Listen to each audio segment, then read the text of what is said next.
Welcome to A Conversation with History. I'm Harry Kreisler of the Institute of International Studies. Our guest today is Elizabeth Jones, who is the Assistant Secretary for European and Eurasian Affairs, U.S. Department of State. Assistant Secretary Jones, or should I call you Beth? Elizabeth? Beth is good. Beth, welcome to Berkeley. Thank you. Where were you born and raised? I was born in Munich, Germany. My father and mother started out in the Foreign Service. My father stayed in the Foreign Service. So I was raised really overseas as a Foreign Service family. Mm-hmm. And looking back, how do you think your parents shaped both your character and your thinking? Well, I know they did in very specific ways because they felt very strongly that we should understand and really live in the communities in which we were living. So when we were posted to Moscow, I went to a Russian school. I was one of the first Americans to do that. That was, of course, at the height of the Cold War. It was almost unheard of, but the Russians were very welcoming, and I learned Russian. And did you talk shop at home over the dinner table? Not as much when I was growing up, a bit. We talked about current events and what was happening and why, for example, when we moved to Berlin, there was, as my father always called it, a rat race on the Autobahn. It's because the Russians had shut down the Autobahn from Berlin so that we couldn't get in or out of the city. So I got an appreciation for the importance of what is going on around you in international relations and really wanted to participate, basically. And you over the years picked up a number of languages, right? You speak German, Russian? German and Russian. I learned both of those in high school because my parents did the same thing when we moved to Berlin. I went right into a German school and learned German that way. And then in the Foreign Service, I studied Arabic. And how do you think this being involved in the communities that your parents were stationed in contributed to your understandings as a diplomat? Well, for instance, talking with the Russians that I was in school with, it was clear to me that they had no idea what we were about. As far as they were concerned, I represented the United States, which was an interesting concept for me because I just thought I was Beth. But I represented the United States and I represented the enemy. I represented something really dangerous. And of course, I knew I wasn't dangerous. I knew the United States wasn't dangerous. I didn't think I was. And I thought, well, there's a way to communicate this kind of thing. There's a way to deal with people on a personal level that can overcome these kinds of false stereotypes. And did you wind up doing that as a young person? As you related to these kids that were your peers? I did to a degree. I mean, mostly because I was a teenager, I wanted to fit in. That didn't change very much at all. That's right. But I was very conscious of being an American throughout and wanting to make sure people understood that America was a good place to live and grow up and be a citizen of. And did this make you want to study your own country more, or were you doing that even as you were in these schools? I was doing it even when I was in the school. I was particularly concerned that I really didn't know American literature and American history. So after the German school, every day when I would have been a junior, I went to the American high school for American literature and American history courses. And then to get your undergraduate degree, you came back to the I came back to the United States for that, to be sure I was grounded in the liberal arts kind of education that I thought was very important. And where did you get your degree? At Swarthmore College. Swarthmore. And what did you major in? I majored in history. And has that proved to be useful? Well, the thing that proved to be the most useful was understanding how to read history, how to understand the motivations of people, and to really learn from history. What happened in this particular situation? How should we do it differently? But I was particularly impressed with basically the force of personalities through history and how important a particular person can be, or a group of people can be, in changing thinking. So help us understand what distinguishes the work of diplomacy.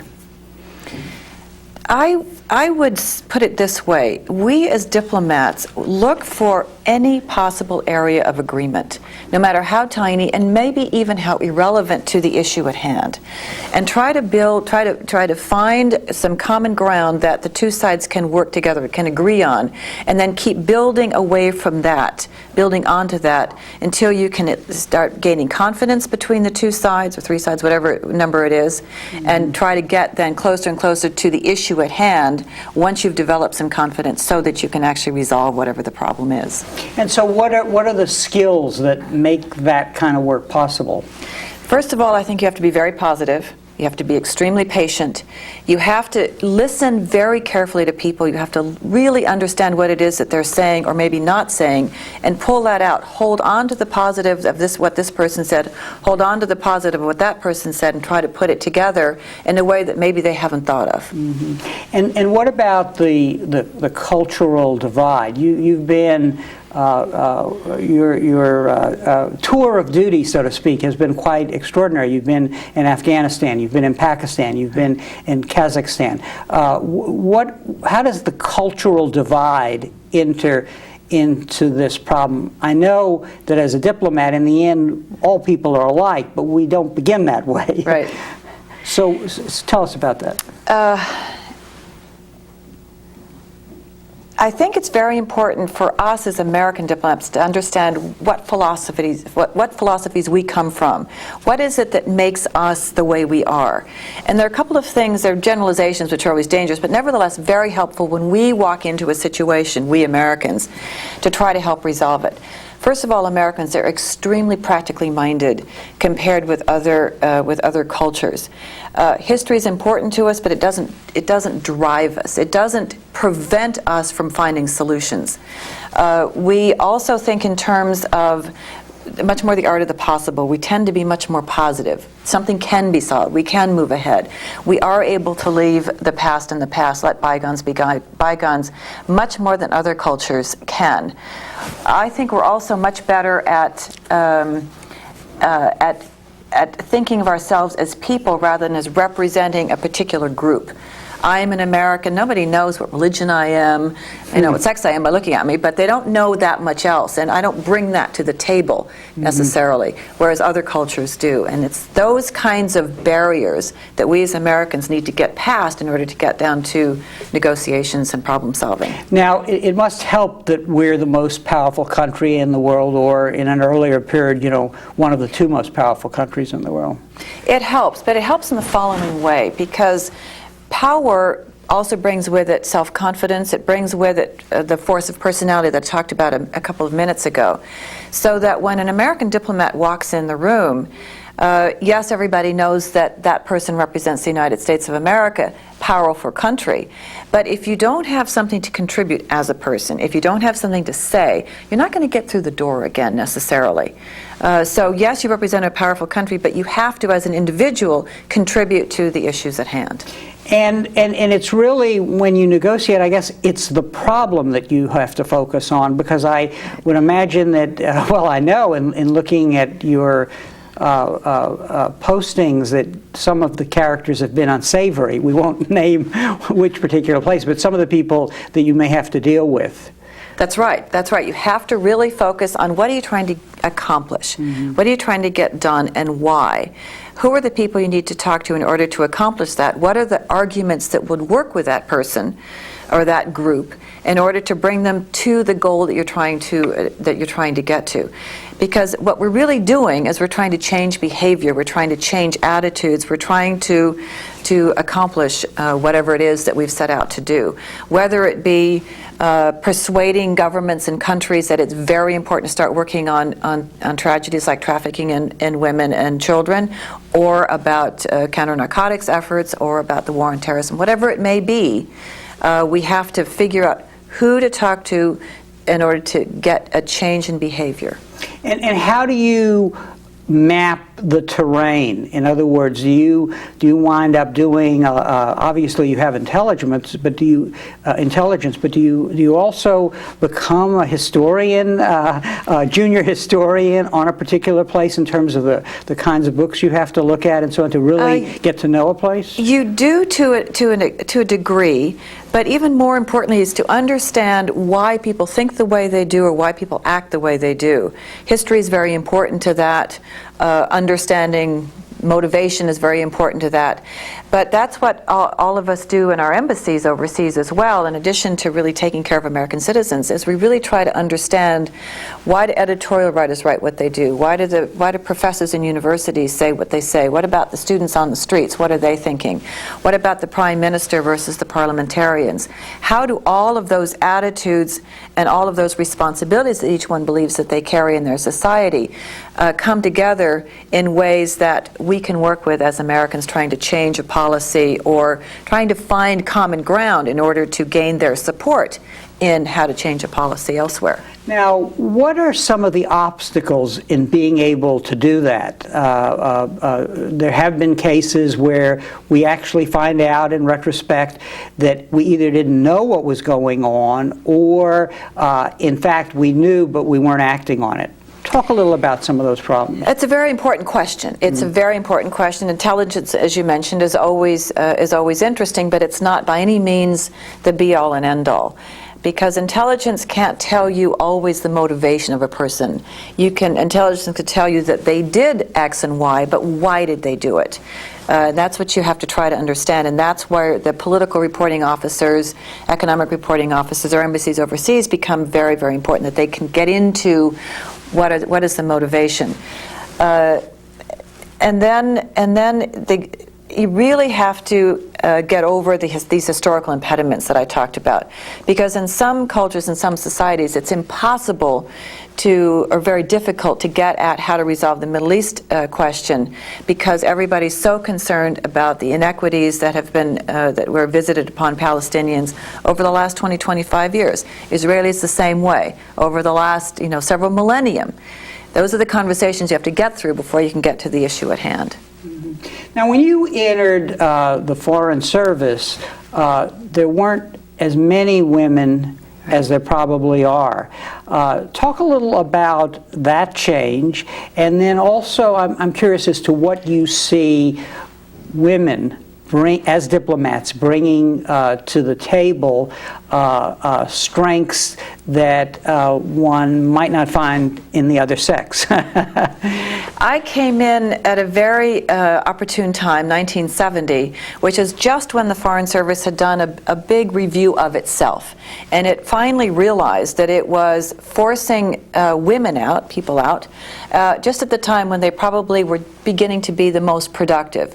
They'd come in as single officers, they married another Foreign Service officer probably, and the Foreign Service was asking them to choose which one was going to stay in. So just at the time, and this happened to your mother, right? It probably happened to my mother. Yeah. I don't know how much it was her choice, to be honest, and how much was the system at the time. Right. But there were many, many women who would have stayed in the Foreign Service, but the system said, nope, your husband goes to Stockholm, you go to Paraguay. And that's not the way most people like to conduct their marriages.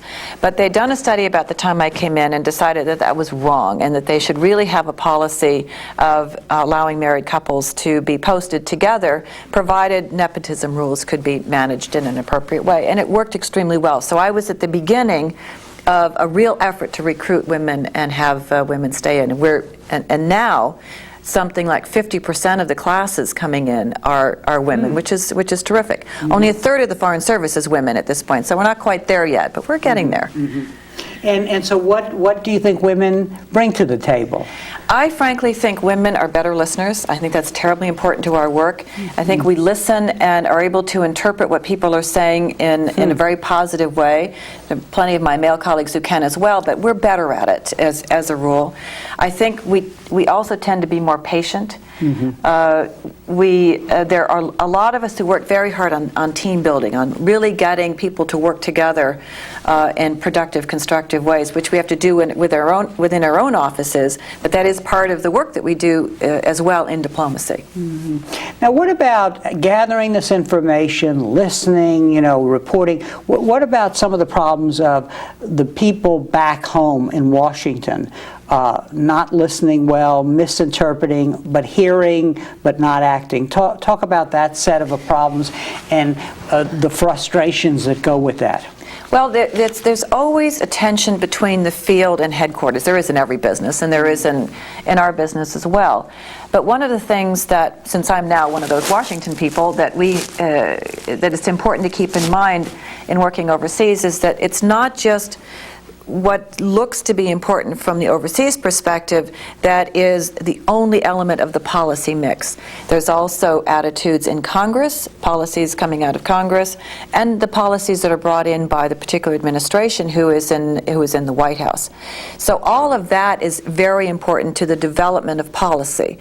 And that's the critical job really for all of us in Washington, is how to bring those pieces together in a way that serves the American people and produces policies that we can all be proud of. And what adjective would you apply to this kind of democratic process? Messy but exciting? I mean, what is it about making the policy of our external relations in a very pluralistic setting with all of the flaws of democracy, but as Churchill said, still the best system? I would honestly say it's very energizing. Some people call it messy. It kind of looks messy maybe from the ground floor. But when we end up with a policy that is a good one, shall we say, it's a very energizing, very positive way to do business. And getting ready, for example, for NATO enlargement is an example of that, where the Congress is very supportive of it, our allies are very supportive of it, the countries that are possibly going to be invited to join NATO are extremely excited. They are just over the moon about it. And it's a very positive aspect of the work that all these elements of the foreign policy establishment have contributed to. And that's very fun.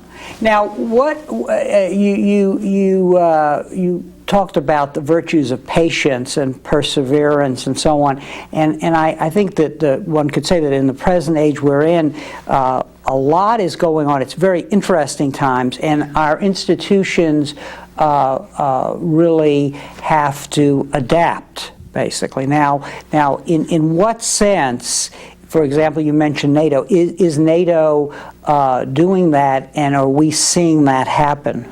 We are definitely seeing that happen. NATO is a good example. For instance, NATO used to be a military defense organization to protect Europe from an attack from the Soviet Union. So there are lots of big tank units in Germany to prevent an invasion. Now NATO has redefined the threat to be global, the kinds of global threats, terrorism, weapons of mass destruction, those kinds of things. So the NATO membership has to figure out how to protect itself against those threats. And we've done it in a couple of ways. We said, okay, we can't just sit in Europe. That's not going to protect us from weapons of mass destruction. We've got to figure out ways that we can work beyond the confines of the territory of Europe. And so now we have NATO members working in Operation Enduring Freedom in Afghanistan. We are consulting with NATO now, within NATO, about how NATO might support the International Security Assistance Force in Kabul. But some of the pillars of NATO, if we can say that Germany is a pillar, sorry about that, a pillar, are less than cooperative for, or apparently so, during an election time. So I guess there's a real kind of agenda here for the United States in identifying new members, making sure they're ready to be brought in, but at the other hand, still trying to keep the peace with countries like Germany. Well, I would differentiate it, though, slightly. Germany is absolutely a complete stalwart in NATO. It's very participatory. They, not as part of NATO, but as an ally, are about to take over the lead of the International Security Assistance Force in Kabul with NATO support. They've been very, very active in the Balkans. But the issue with the German elections is related specifically to war in Iraq. What do we do about that? And my answer to that, our answer to that, is we're focused on the Security Council. Let's get a good, tough resolution in the Security Council, one that Saddam Hussein will understand sufficiently so that he will cooperate with the inspectors and disarm. That's the goal, disarmament in Iraq. War is a last resort. That's the policy of the United States just as much as it's the policy of, I would argue, just about anybody. And it happened to be something that sort of went right to the top of the charts in the German election. Now, what you're suggesting or implying is that the media is a real issue as you do your work. I mean, we have to have the media, but its capacity to sort of focus on a particular aspect of what's going on and make that the agenda, at least for the week. Talk a little about that problem. It's true that that tends to happen with the media, and frankly, it's something that we as practitioners of foreign policy, we as spokespeople for the administration must be able to deal with. We have to find ways to make sure that the media understands the bigger agenda that we have, that yes, it might be more interesting to focus on Iraq, but here are the other issues that are going on, and that's something that's our task. And if it's not happening, then we're not doing it well enough. Joe Jaffe, the editor of Die Zeit, in a recent article in the New York Times, talked about the changing nature of NATO, and he argued that it was more like a posse now, and we were the sheriff trying to round up citizen states, so to speak, that would be willing to participate in particular operations.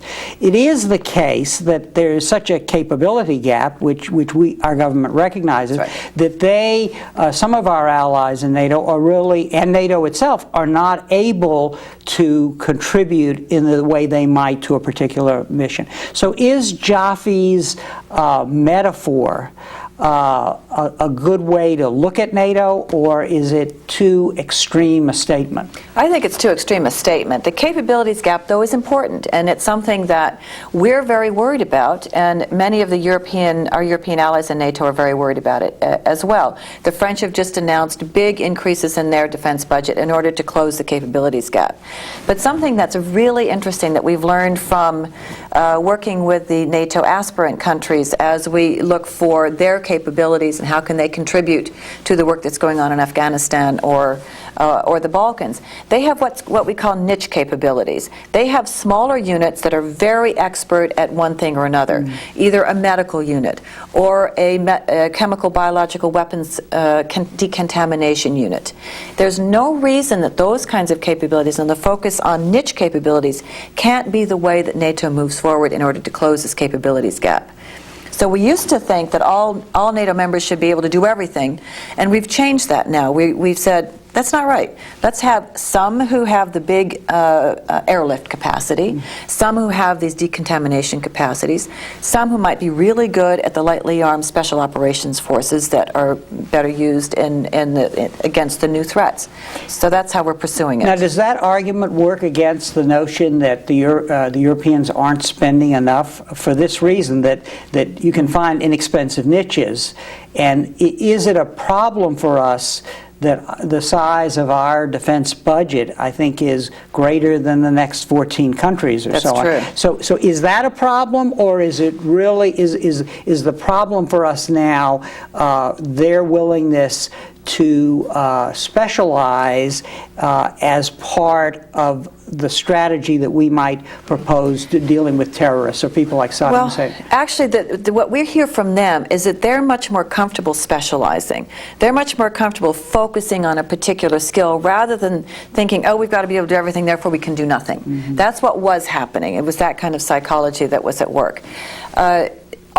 Every single one of our NATO allies completely accepts that the danger from terrorism is extreme. So the task is how to organize ourselves to combat that threat.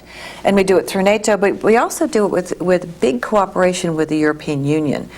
the European Union members. We're not members, obviously, but through the justice ministries, through law enforcement, through cooperation among the Treasury departments, we get a lot of our counterterrorism work done with the Europeans and other friends and allies. So in a way, you're saying that NATO is only a piece of this. Correct. That's right. Okay. So now let's go back to NATO's original goal, and I guess there was this famous remark by a British diplomat who said that the purpose of NATO originally was to keep the U.S. in, to keep the Russians down, no, to keep the Germans down and the Russians out. So the question is, what about the Russians? Is the goal here to work out short-term solutions for them to feel part of the process and not be threatened by it? Or is there a long-term goal to make them a full member? It's really the former. It's to make the Russians comfortable with NATO and with an expanded NATO. Because the thing to remember, too, is that the Russians want to be part of Europe. They feel that they're part of Europe. They are part of Europe. But we need to make that more real. And because we've defined NATO as no longer an enemy of Russia, and Russia is no longer an enemy of NATO, we are in a much better position to find these areas of common endeavor. And we've particularly defined that in civil emergency preparedness, for instance, so that NATO and Russia can do the kind of work that our citizens expect us to do to protect them. So we had a summit to launch the NATO-Russia Council last May, and we're hoping very much to put more meat on the bones of that cooperation as in the months ahead as we head for the Prague summit and beyond. Now, the Russian relation is a complicated one because in the war on terrorism, they seem to have been helpful. On the matter of the oil, their oil and other people's oil, and the oil in the region that you were a diplomat to, there may be a conflict of interest.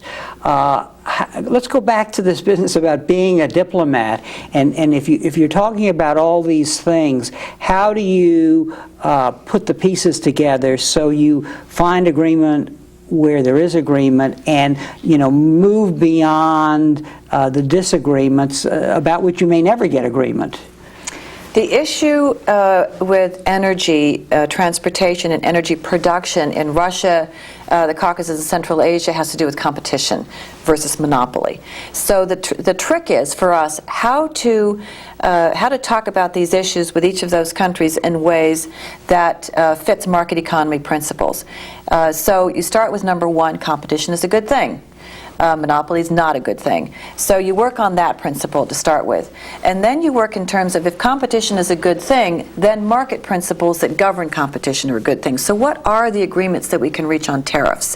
What are the agreements we can reach on transportation that makes it possible for anybody to use a transportation system on a commercial basis? So you get back to your principles of market economy. You keep building those kinds of issues to make it very, very difficult for the Russians, for anybody else to say, no, not appropriate to have pipelines coming out of the Caspian Basin. Mm-hmm. Now, at a certain point, the trade-offs must occur at a very high level, either the President or the Secretary of State, so that if you want the Russians on board in the war against terrorism, you may have to do something give them something on the way they're handling the situation in Georgia, but at the same time, you may want them to give more on NATO and so on. So that really has to happen at the level of the President or the Secretary? Well, but your premise is far more Machiavellian than is actually the case, because one of the things that's very important to us as Americans is to maintain certain principles. And one of the principles that we maintain, of course, is the market economy rules. But the other one, with regard to Chechnya and Georgia that you just mentioned, is that the kinds of human rights violations that are perpetrated by Russian troops in Chechnya are completely unacceptable. We make that very clear in a variety of ways, either in private conversations at a very high level or through the human rights conventions and human rights conferences. But we also try to find ways to persuade the Russians that the only way to resolve the problems in Chechnya is through political dialogue, that's the only way, that going about it through military means is never going to work. There seems to be a big contradiction in the work of a diplomat in the sense, on the one hand, you have to understand the domestic politics, and on the other hand, you have to fit that into the international relations. And it seems like this applies both to the United States and the countries that you're... how do you address that problem intellectually and in your work? Well, you start with the principles on which you base your policies. You take that and you try to understand how that's going to fit into the mindset of whichever group, country, organization it is you're working with, and you realize that the principles that you're about that you stand for are a pretty hard sell, possibly, to X country or Y country. So you use your knowledge of that country, that leadership, that history, whatever it is, to try to build the arguments to get them to see that the principles that you're putting forward are actually also in their interest. Mm-hmm. Now, isn't it the case, though, sometimes that one could take a particular country, say Pakistan, that in fact, on the one hand, we're very much interested in democratization there, as we are everywhere else, but on the other hand, we have very strong security concerns at this particular point in time after 9/11, so that what may further our security concerns, in the short term, can work against our hopes for democratization in a particular country. I'm not asking you necessarily to focus on Pakistan, but how do you live with those subtleties, and what is in your mind? Obviously, in a particular case, you're not opposed to democratization, and the United States is not in that particular country, but one is willing to sort of live with that in the short term. Well, there's a very particular way we work on it, because we as Americans believe very strongly in the rights of the individual and the ability of the individual to make correct choices for him or herself and for their community and for their country. So we start with that premise. So yes, there is a tension between, does that guy stay in power with whom we're working cooperatively, and the pressure for democracy. So here's how we argue it with the Central Asians, for instance. They say, security terribly important, very important for the U.S. to be there with us because security is so critical. And we say, that's right, security is important, but you can't have security, President whatever, unless you assure that your citizens are in support of you and your policies. And the only way to do that is to make sure that they have jobs. And to get jobs, you have to have economic reform. To have economic reform, you've got to have investments. You've got to have an investment climate that works. To do that, you have to have the kinds of economic reforms that we can help you with, the World Bank can help you with, the European Union can help you with. So we work on that whole sector of interests. We also say to President whoever in Central Asia, you're not going to be secure if your people want to overthrow you. And the reason your people want to overthrow you is, number one, there's a jobs problem, but number two, because they have no say in your cabinet, in you, whether or not you stay in government. They have no say even in who their mayor is, who their governor is. They have to feel that they participate. So if we're going to stay here and work with you on these security issues, that's the issues that you call security, because we define them so broadly, we're going to come in here and work with you on free media development, on NGOs that are working for human rights improvements, democratic reform kinds of issues, and we get the whole range of what we would consider security. Now, what's new, I guess, in today's work, as opposed to your work 20 plus years ago, is that you actually are working a lot with groups other than the government. Especially, absolutely. I mean, we make a practice of working mostly with groups that are not the government, really in all these areas, because that is what we call civil society. Those are the people who know how to make things move in their communities. They're the ones most interested in change, the ones most dedicated to change, and so they're the ones that are the most likely to be able to affect the kinds of changes that they want, that we think are important. You entered the Foreign Service in the 70s, and at that time in our history, we were learning, because of the Vietnam War, a lot of important lessons about intelligence, about nation building, about the use of military force.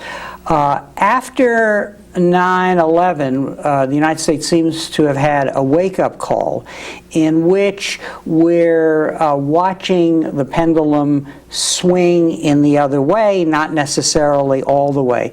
And I'm curious about how one, as a diplomat, navigates that change in thinking. By that I mean there were valid lessons that we learned from Vietnam, and that it could be the case that we've gone too far in incorporating those lessons. One can think of intelligence here, for example, as a case in point. Talk a little about how, as a professional diplomat, you do those calculations in your mind.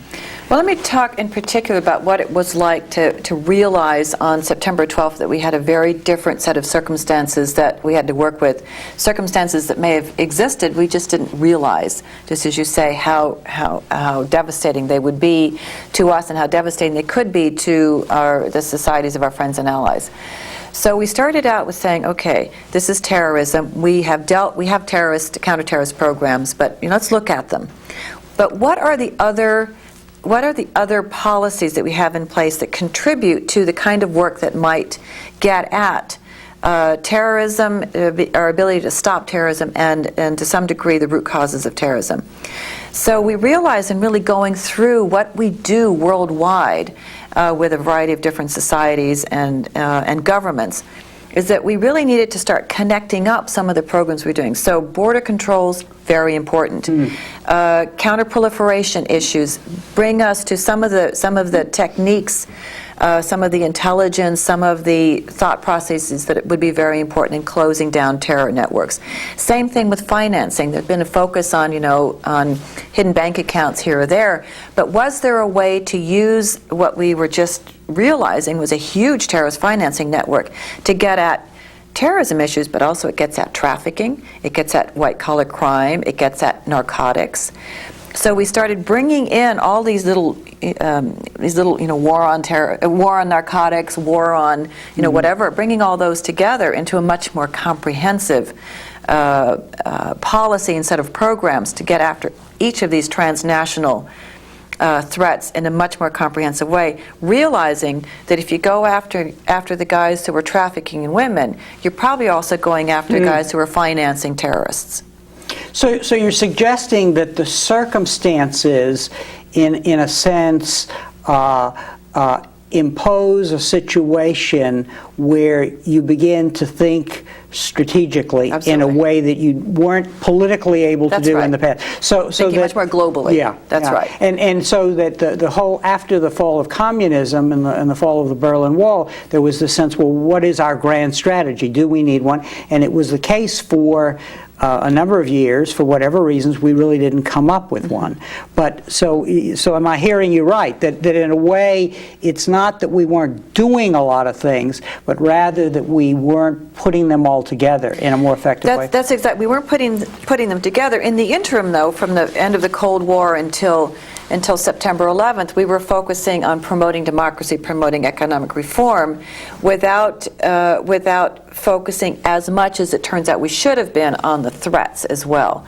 So it's putting the positive programs together with the border control kind of programs that really helped us out in terms of how to get after the problems that 9/11 brought us. Right, and so in sort of rethinking foreign policy, the president and the national security advisor and the government, I guess, have come up with a strategic document, which I guess one of the new elements in that document, in terms of our grand strategy, is the notion that we are vulnerable not just to chemical weapons and biological weapons, but we are vulnerable to situations abroad which can breed terrorists who can act globally. That's right. And that's new. Is that?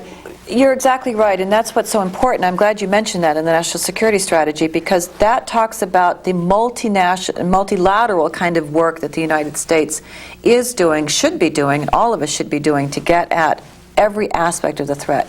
So economic reform is a very big part of that. The Millennium Challenge account to really, get at, to help democracies in transition really get at the sources of discontent are terribly important.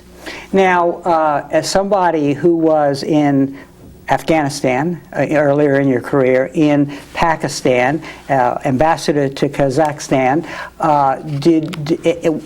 the places that we now know were breeding grounds for all kinds of reasons for the terrorists who actually came to our shores. Do you look back on your career and say, just say, yes, we understood that back then, basically, not necessarily that 9/11 would happen, but these were conditions that I, as a diplomat, wanted to be addressed in these countries? Or is that giving you too much? I was in Afghanistan at a very different time, so it probably doesn't relate very well. But here's an insight that I feel very strongly about, and it was one of your previous guests, Ahmed Rashid, who gave me this insight in one of his books, and that is the critical importance of engagement, of staying with civil society, keeping to work with the NGOs and the people who are trying to make a difference, trying to address human rights concerns, rather than say, we can't work with that leader, that guy's too much of a bad guy, we're walking away. And so I use that argument now with countries. People say, oh, how can you possibly be working in X country? The leader is an autocrat. And I say that's exactly when we need to stay in there. Make sure we're not supporting the autocrat, but we are helping the people who want to change the ability of the autocrat to be autocratic.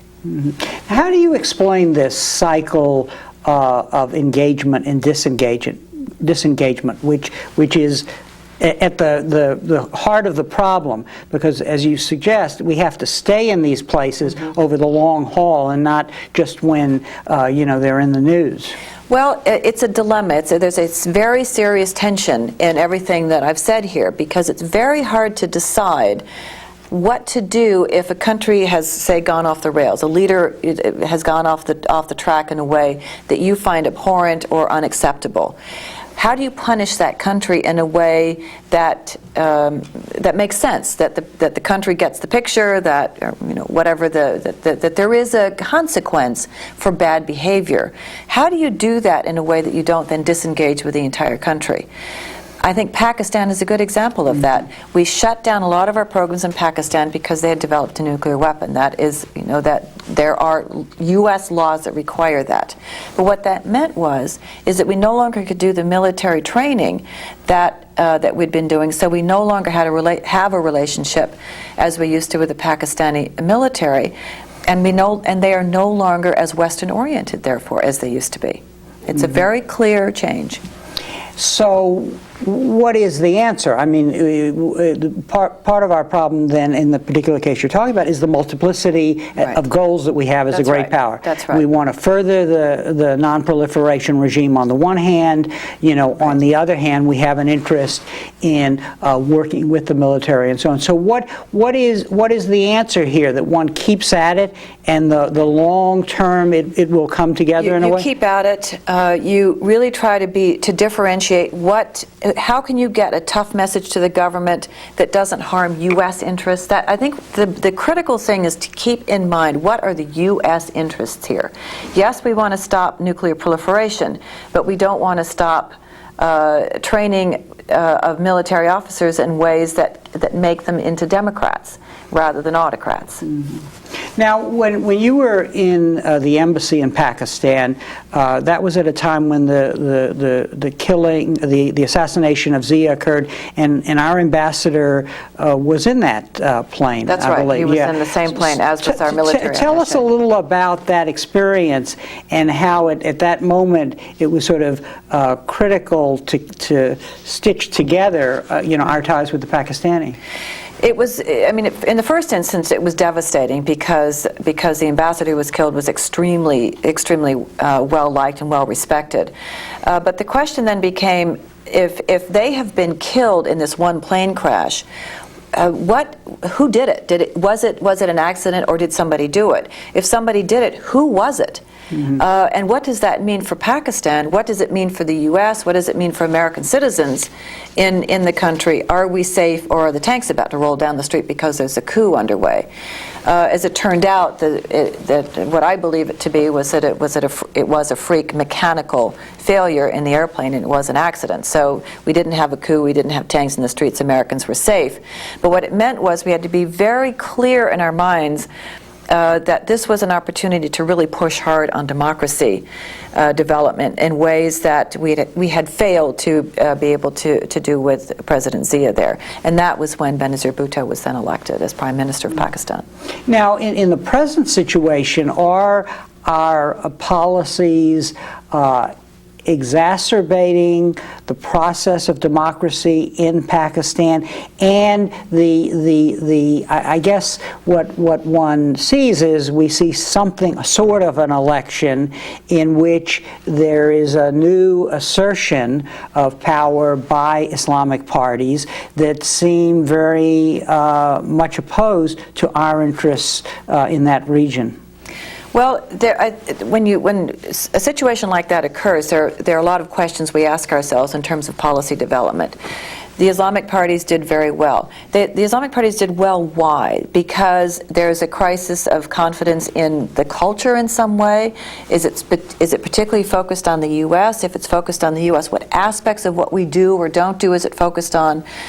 Is it a measure of disappointment in the lack of jobs and the lack of educational opportunities? And can those kinds of issues be addressed? So you really have to pull apart what the reasons may be for the parties to have come into for the vote to have gone that way, and what is it that the U.S. can do to change the dynamic that may be at play in Pakistan in order to serve U.S. interests. What is your answer to critics of U.S. foreign policy who say that we've become too unilateralist, we are not focused enough on multilateral solutions, and there is a listing of actions taken by the present administration? What is the answer to those critics? I think they're wrong. We are very much focused on multilateral actions, multilateral activities. That's why we're in the Security Council on the Iraq resolution. That's why we're working with NATO enlargement the way we are. That's why we're in the Balkans with our NATO allies trying to bring peace and security there. That's why we've got so many coalition partners in Afghanistan with us. That's why the President put forward the Millennium Challenge account to really address some of the issues in Africa, not necessarily Africa, but in countries that are in transition, where democracy has a good chance of taking hold, but where the jobs, the economic prosperity hasn't caught up. So to really address that, the United States is in the forefront of AIDS, HIV work around the world. We are absolutely multilateral, but what people focus on is that we'll say, but in the end, we'll work in all these multilateral institutions, we'll lead them, we'll participate, we contribute to them, but in the end, if it comes down to what is absolutely required to protect the United States, we'll go ahead and do that if we think we have to. But we won't if we'll keep with our multilateral allies and the multilateral fora as much as we possibly can. In listening to your responses, I'm sensitized to this focus in U.S. foreign policy to a commitment to certain values, to certain principles, whether it be the market or democratization and freedom. On the other hand, the work of of international security, so to speak, has a side to it where, for example, one of the things one hears in the current debate upon Iraq is to look back at our record toward Iraq and decisions we made at critical points, whether it's giving agricultural support to Saddam Hussein when he was in our ally, relations with regard to Iraq and Iran, and at that earlier period favoring Iraq. How do you respond to the critics who emphasize the latter instead of the former? That is, not the emphasis on values and what we're trying, our long-term goals, but rather the short-term policies that we might adopt in a particular situation. Well, when you, in looking at the particular period of time that you're talking about between Iraq and Iran, at that point we didn't have the big concern about Saddam's development of weapons of mass destruction. Mm-hmm. What we were concerned about was the influence of Islamic extremism coming out of Iran in the Gulf. Mm-hmm. And so the question there was, which of the two was worse? What is the best way to make sure that neither country overruns any of the Gulf states, and neither one imposes themselves on any of the Gulf states, that they are, number one, contained? That was part of the policy at the time.